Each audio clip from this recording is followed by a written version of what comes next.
What's up? It's West Coast Wednesday. As you guys know, that this month is known historically as Breast Cancer Awareness Month, but it's also known as Domestic Violence or Intimate Partner Violence Awareness Month as well. Breast cancer is well recognized. It crosses generations, crosses cultures, and so we typically, we go all out for breast cancer awareness. A lot of things that we see, commercials, we see baseball teams and basketball teams, and everybody, really, making sure that we're aware of how important it is for not only women but also for men to get a breast examination and to check themselves. And so, we're going to have a couple of survivors or a couple of people deal with breast cancer, but we also going to have a few people or a couple of people dealing with domestic violence. It is our goal at the end of this month, October 27th to be exact, in the evening time, 7 p.m. Pacific Standard Time, to have a discussion surrounding the idea of domestic violence or intimate partner violence. And we're going to look at it from a survivor standpoint. We're going to look at it from a male standpoint. We're going to hopefully look at it from a standpoint of a parent or family members who have seen a loved one have to deal with this and also have to have some repercussions behind how they dealt with it. And so, prayerfully, we'll be able to, tap into different things.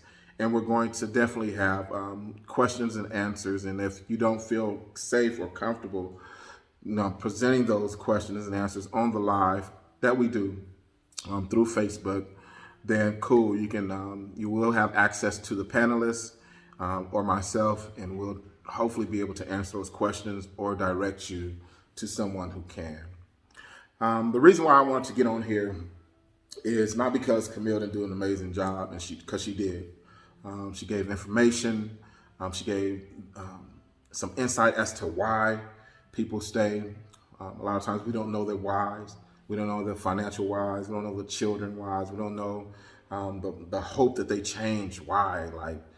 We don't know that most women and men who are violated physically, mentally, emotionally, sexually within their relationships, that they don't leave the first time, the second time, third, fourth, fifth, sixth.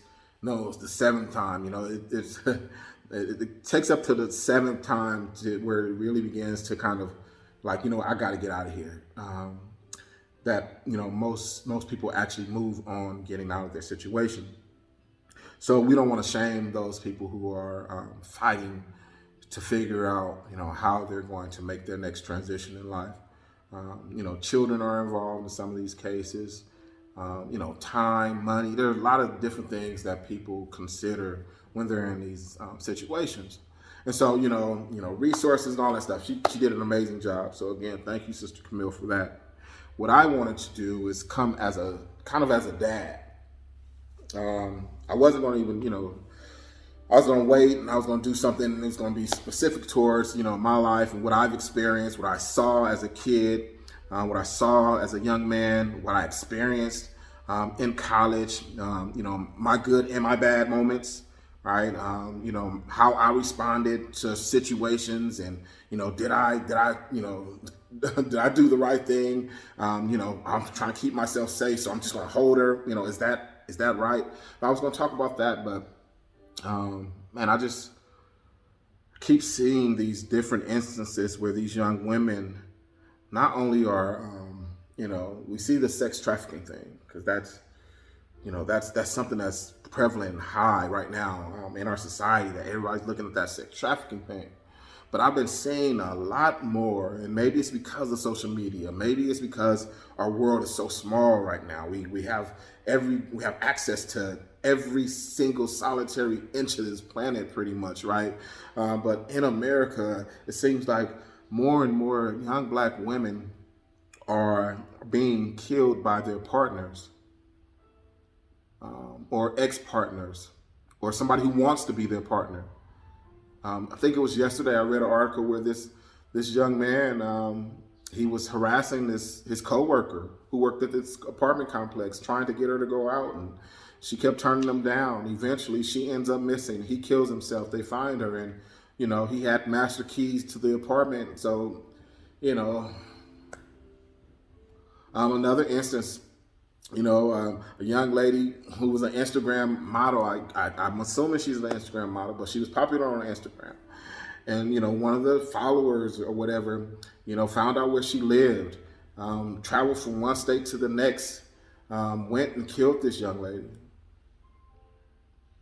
Another thing that pops into my head is the fact that, a young lady breaks up with a young man, and, she's, college grad and, doing well for herself, and, and he couldn't take the breakup, so he killed her. And these are just 3 instances of what I've seen within the past few weeks, but I've been seeing them more and more and more. Like, I don't know what's in the water. I don't know what's up with these young cats. Having 2 college-age daughters right now. My alert is on high. Like, what's going on? Like I don't know. I don't know where this generation and rejection. Like, my generation is not all that great. I'm not trying to say my generation is dope, and we had a lot of domestic violence issues, and we had a lot of issues where some guys who couldn't deal with rejection and all that kind of stuff, that they violated the whole situation. So I'm not saying that my generation was better, but I'm saying an alarming trend in this generation, and I believe this would be more of the Generation Z than it is actually the millennials. So I'm seeing in Generation Z, they can't deal with rejection. They want their women to be like Meg the Stallion, and as far as in the bed, but they don't want them to have the reckless tongue like Meg has, right? Meg the Stallion got shot in the foot by her dude. Like, I'm just saying, like, come on, man. Like, what is going on? What is going on, man? Like, come on. Like, are we serious, right? And we are serious. It's a very serious situation. And so I guess I'm just coming on here, man, just to kind of voice my concern about the high rates of not just intimate partner violence or domestic violence, because that's enough, but it's transitioning to people like killing each other, or men killing women. I'm gonna say it, men killing women. And yes, men do get abused as well. And there have been instances where men have been killed, sure.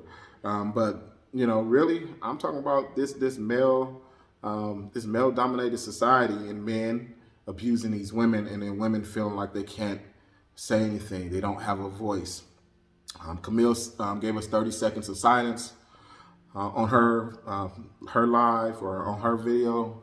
Me, I want you to be silent no more. If you're struggling, and girls especially, listen, daughters out there, nieces, young women, you're like, man, I can't tell my father, I can't tell my uncles, I can't tell men in my family because they're going to kill this boy, and I love this boy. We're not going to kill that boy. We don't want to go to jail, but we will help you get out of your situation. We know that you love him. We know you think you love him. We know that you're afraid. We know all of that. But we love you more, and we do not want to see you trapped in these situations because you feel like you can't say anything. Please speak up. We're not going to judge you. I'm saying this on behalf of all. We're not going to judge you, and we're not going to judge him. He needs help. You need help. Everybody in this situation needs help. This is not something that is just happening in this generation. This is a generational cycle that's getting worse.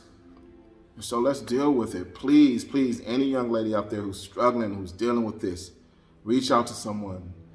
Get some support. Get someone that you can talk to, that you can trust, who loves you, and who's going to do their best to help you to be safe. That's it. That's my West Coast Wednesday. Stay safe out there. But as always, stay blessed and stay West.